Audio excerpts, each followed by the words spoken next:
Today on Diksha, we look at mantras.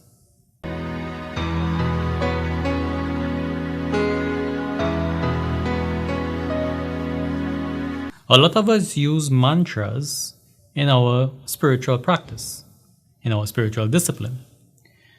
Some of us understand the nature of mantras, and some of us, simply understand the practice of mantra chanting or jap, or, even let's say the Christians or the Roman Catholics, they have the rosaries in which they recite holy phrases. The practice itself is a repetitive practice where we seek to fine-tune the mind by utilizing certain phrases and, certain combinations of words. Ultimately, it is a certain frequency. We are tuning the mind to a particular frequency. The reason this is important is because we must understand the nature of frequencies and the nature of, sound on the whole. Now, I don't mean in the sense that we must become a scientific, it must become a scientific endeavor. What I'm talking about is in the sense of the same way a musician understands sound, or the same way a singer understands sound. It is a practice of understanding, frequency, the tone and the pitch, understanding the particular vibration that must accompany a mantra. If I was to draw an example, I would draw the example of radio waves and TV waves and all the other waves that exist now in the atmosphere. In the same way that a radio, a normal AM FM radio, will pick up radio stations, radio channels of particular frequencies, and we must turn the dial in order to pick up the different frequencies along the band. But we would not pick up other frequencies. So for example, the police radio, which is on a different, let's say, scale on the bandwidth. In the same way too, we would not pick up audio signals from Wi-Fi or audio signals from any other, on the audio range, from any other source. That is because the radio itself was by design tuned to a particular range of frequency. And the same thing goes for TV, where the different stations, when we turn the different stations on the television, we pick up the different frequencies that are built in or tuned into the television.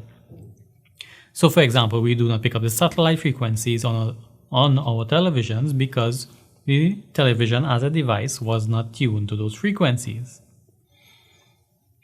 Mantras exist in our space, in our atmosphere, the same way that radio and TV frequencies exist in the atmosphere.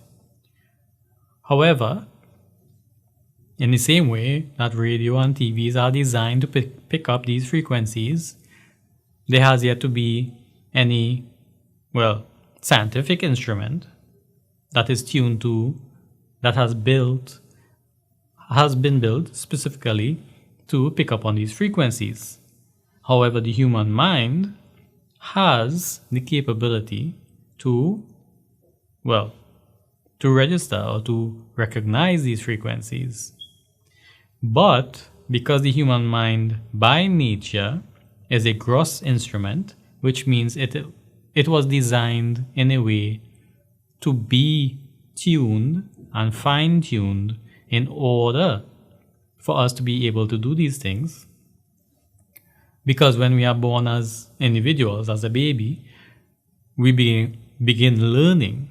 And so as we begin learning, we begin fine-tuning the instrument of the mind. And so at a particular point, we are tuned out of particular ranges.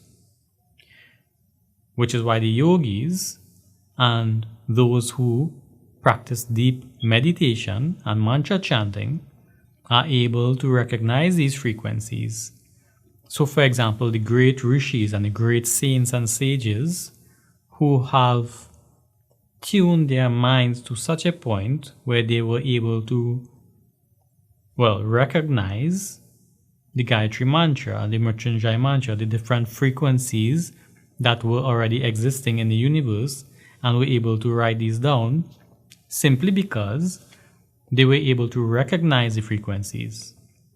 Even the frequency of Om, which is, let's say, the primordial sound, is a sound. It is something that still exists. It is existing. But it is the ability to hear.